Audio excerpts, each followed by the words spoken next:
Hello student, आज मैं आपको फिर से एक बार एमए प्रथम वर्ष के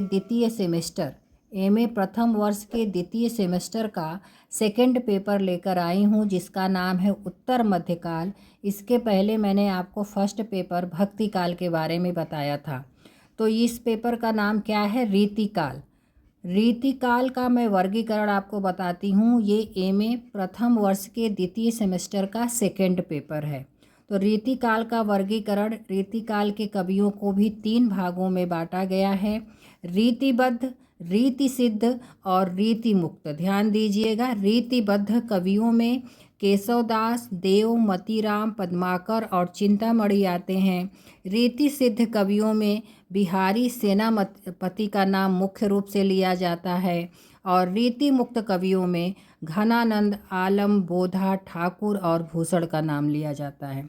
साथ ही मैं आपको ये भी बताती चलूँ कि आपके पाठ्यक्रम में केशवदास, बिहारी, घनानंद और भूषण को पढ़ना है। जो आपका सेकंड सेमेस्टर का जो सिलेबस है, तो उस पेपर में आपको जो रीतिकाल का पेपर पढ़ना है, उनमें ये 4 कवियों को पढ़ना है। किसको पढ़ना है? केशवदास को, बिहारी को, घनानंद को और भूषण को पढ़ना है।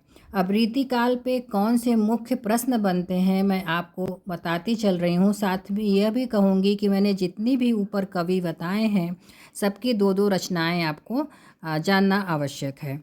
अब दीर्घ उत्तरीय प्रश्न कैसे पूछता है? सबसे पहला प्रश्न आपका बनता है, रीतिकाल के सामाजिक राजनीतिक परिस्थितियों का उल्लेख करते हुए रीतिकालीन काव्य की समान प्रवृत्तियाँ, मैं बराबर बताती हूँ, प्रवृत्तियाँ का मतलब विशेषताएं होती हैं, विशेषताओं पर प्रकाश डालिए।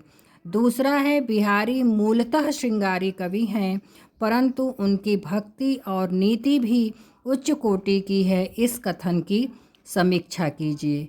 इसी क्रम में तीसरा प्रश्न है, बिहारी की कविता गागर में सागर है, उदाहरण सहित विश्लेषण कीजिए। ध्यान दीजिए, ये दोनों क्वेश्चन जो है, दूसरा और तीसरा, उसमें तीसरा इम्पॉर्टेंट क्वेश्चन आपका बनता है और पहला।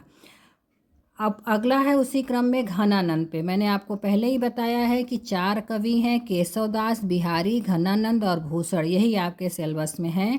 तो घनानंद का मुख्य क्वेश्चन बनता है कि घनानंद प्रेम के तीर के कवि हैं। इस कथन के संदर्भ में अपने विचार प्रस्तुत कीजिए।